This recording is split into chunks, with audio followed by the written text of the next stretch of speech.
Hello, frenzies, and welcome back to my YouTube channel. I'm so happy to have you here. If you don't know me, my name is The Whimsical Teacher. Legally, it's on my driver's license. This is a fact. I'm just kidding. My name is Jessica Martin. Not as cool as The Whimsical Teacher, but it works. Anywho, today I'm doing a giant YouTube collaboration with like the #1 top teacher YouTubers of the universe. I'm really excited, and we are going to be talking about what we do at the end of the school year. So I hope to give you a really cool idea for something that you can do. I know you're gonna love it, so let's get on with it.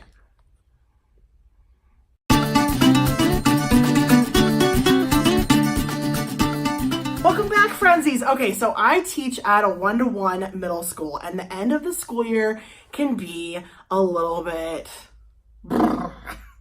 That's all I could say. It's a little bit...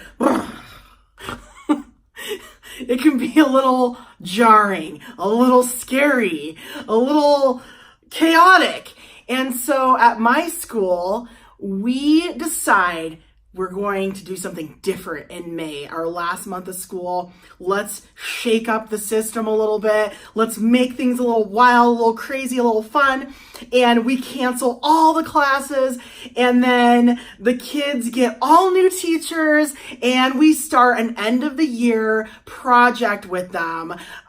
We were trained by the Buck Institute, so we do something called a PBL, and each grade level has a different one. Some grade levels switch every year, some grade levels keep the same one.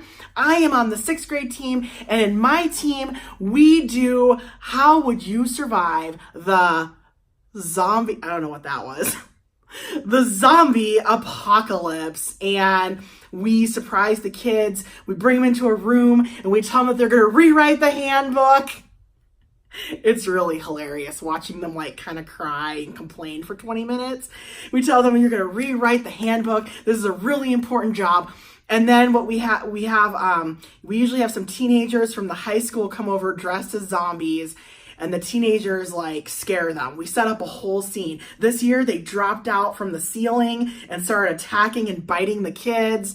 And it's just a really fun, we call it an entry event to get them excited about what they're going to learn. And then what we do is we make all new classes. So we have all the 6th graders, and we kind of spend an entire day placing them in their new classes so we can separate behavior problems. And they stay in these like classes, and then in the classes they can get into small groups, and that's how they work on their project. And then they rotate through our rooms throughout the day, learning different zombie apocalypse lessons. And we've tied those lessons to the standards.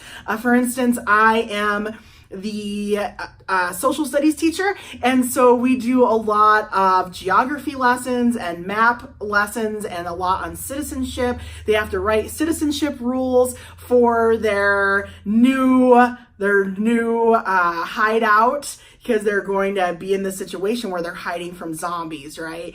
And so they also make a map of their hideout, and they have to research places in our state that might be good for hiding in a zombie apocalypse. And I'm going to write the website name right down below, so you can do this in your classroom too. You could at least have the kids research where they would hide from zombies in your state. Perfect end of the year activity. I've had several other teachers do it and tell me that it was just so much fun, and it takes up quite a few days of learning. Since we do this project all month long, all day long, we've had to add a lot of extra topics to it. So it's not just finding a hideout. We do a lot more. In math, they're given a $75,000 budget, and they have to figure out how, their 4 group members will survive for a year on that money. And they use a Google Sheet, and they go shopping on Amazon, and they have to discuss and debate how they're going to spend this money. And, we throw in a little extra math here and there, like what percentage of your money did you spend on food as opposed to weapons, explain why. And we can throw in some fun parameters every year on that activity as well. And then we also have them make, in English, they read a zombie book, and I'm going to try to drop a picture of it somewhere. Boop, boop, boop, boop, boop, boop. in here. And this zombie book is actually attached to a company that does a zombie-based learning project. And this is just for geography class for middle school, and it could last you an entire semester. You pay $10 a month and you get all of this curriculum and these resources if you want to do something like that. Now, ours is only going on for like a month, so we don't do that, but I highly recommend at least getting this book if you want to do something with zombies. It is a wonderful book. Script and make a movie warning people about the zombies coming, and that's a whole lot of fun. That also goes under ELA, English Language Arts. What else do we do? We have them answer questions about that book, Dead Reckon, I was talking about. We also have them make a poster, like for an art contest, for an invitation to our exhibition night. So basically they go through all of these classes all day. Like in science, we teach them how to garden and what they can eat in the wilderness and survival skills. And like they learn the budgeting component in math. And social studies, they learn how to read a map and draw a map. And, you know, we really dive into government and citizenship. And then in PE, we even take it to PE where they learn how to shoot a bow and arrow at zombie targets, and they have to go through a whole archery safety course. So we just incorporate it into everything, and we even go on a field trip where we have outdoor specialists teaching them survivor skills, or survival skills, not like the TV show, but they learn how to purify water, they learn how to build a fire, they learn fire safety, they learn about edible plants, they learn flint napping. You should Google it, it's really cool. Maybe I can drop a picture somewhere in here. And anyway, it's just a really, really fun time. So we do this for about 17 days. We do this project where every class they're rotating through. We have all these lessons planned and they're just learning something totally new, but they are completely 1000% engaged during these lessons, during these last few weeks of school. And then we end the whole thing on kind of like a science fair night. Mine is actually coming up this Thursday, and we give the kids a table and we invite them and their parents back to school, and on their table they have like their math budget, and they have the movie they made on their Chromebooks, and then we give them like a trifold board, then they decorate it and they write a process paper like what they learned in every class, and then they also build a little garden for science. Some years they make a glove garden where we give them a glove and you plant a different seed in each finger, so that's really fun. And yeah, it's just a really great way to end out the school year.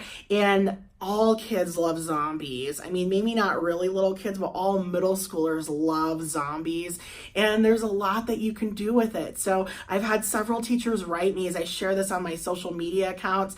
And I've had the whimsical teacher, _whimsical_ teacher. Let me get that right.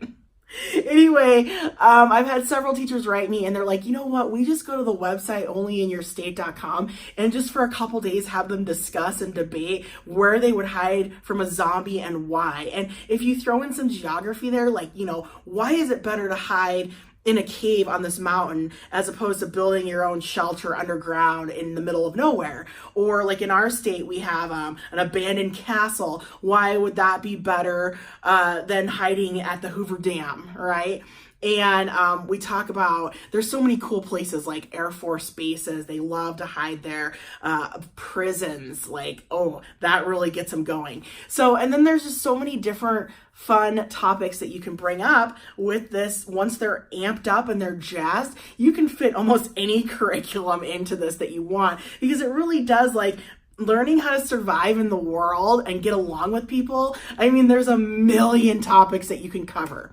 So thank you so much for watching my video. If you ever have any questions, you can find me on Instagram. I am the_whimsical_teacher. I hope you got some really fun, cool ideas, and that someday you might want to come back to my channel. Maybe next time I'll comb my hair a little bit more. I love all of you guys, friendsies. Bye.